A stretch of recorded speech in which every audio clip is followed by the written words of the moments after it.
زبور کی کتاب اس کا دوسرا زبور۔ خدا کا برگزیدہ بادشاہ۔ قومیں کس لیے طیش میں ہیں اور لوگ کیوں باطل خیال باندھتے ہیں؟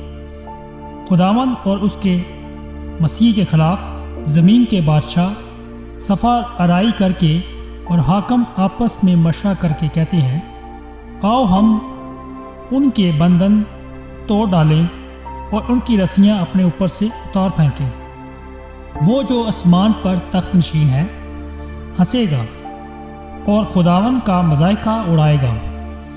تب وہ اپنے غضب میں ان سے کلام کرے گا اور اپنے قہر شدید میں ان کو پریشان کر دے گا۔ میں تو اپنے بادشاہ کو اپنے کوہ مقدس سیون پر بٹھا چکا ہوں۔ میں اس فرمان کو بیان کروں گا، خداوند نے مجھ سے کہا، تو میرا بیٹا ہے، آج تو مجھ سے پیدا ہوا ہے۔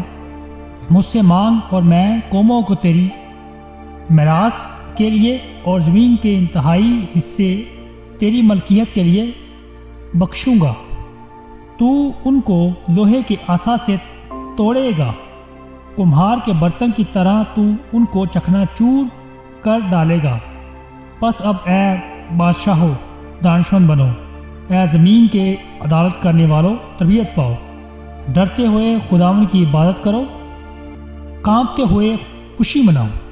بیٹے کو چومو، ایسا نہ ہو کہ وہ قہر میں آئے اور تم راستہ میں ہلاک ہو جاؤ، کیونکہ اس کا غضب جلد بھڑکنے کو ہے۔ بارک ہے وہ سب جن کا توکل اس پر ہے۔ آمین۔